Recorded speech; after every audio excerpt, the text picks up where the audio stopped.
Beaucoup de leaders font cette erreur. Ajouter trop de valeur. Nous allons voir ensemble pourquoi c'est nuisible à la performance et comment l'éviter. Bienvenue sur All You Need to Lead, la chaîne des professionnels ambitieux qui veulent avoir un impact. Je suis Jafar Tabi, coach et cadre dirigeant.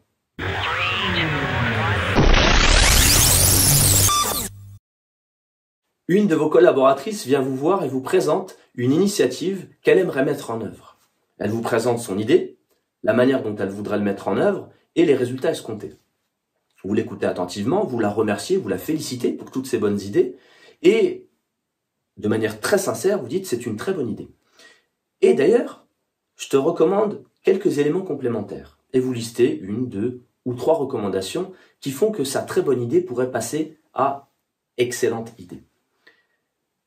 C'est ce que je fais souvent et j'essaie de me soigner. Pourquoi je dis soigner?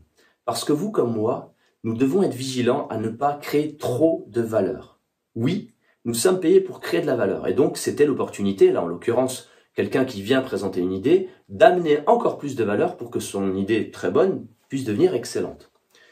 Ce que j'ai fait en même temps que créer en apparence un peu plus de valeur sur une idée théorique, c'est que j'ai désengagé la personne, j'ai réduit son niveau d'engagement entre une initiative qui était 100% la sienne et maintenant une initiative qui était finalement pas si bonne que ça et qui est améliorée par le chef ou par une autre personne. Sans le savoir, je viens de dégrader la performance collective parce que dans quelques semaines, lorsque le travail sera réalisé, s'il est réalisé, il n'y aura pas la même fierté, il n'y aura peut-être pas eu le même enthousiasme même dans la réalisation de cette initiative, voire même elle aura échoué, parce que j'y aurais mis des éléments complémentaires qui ont réduit le taux d'appropriation. Ma recommandation pour vous et moi, c'est 1, prenez conscience du fait que trop de valeur, ce n'est pas bien. Créer de la valeur, oui, mais quand c'est excessif, ce n'est pas nécessaire. La question pour ça, c'est est-ce indispensable que je donne mes recommandations? Si vous n'êtes pas sûr de la réponse, c'est que vraisemblablement il faut patienter.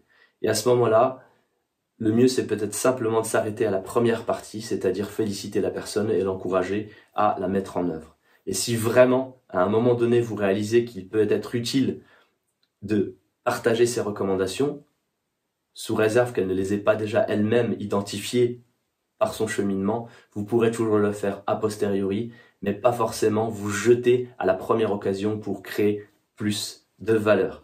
J'espère que cette vidéo vous aura servi. C'est une erreur que font beaucoup de leaders et je vous recommande réellement de l'avoir en tête parce qu'elle peut être un vrai vecteur de réduction d'engagement ou à l'inverse d'encouragement des initiatives locales parce que vous les valorisez sans ajouter les éléments complémentaires qui détruisent cette appropriation.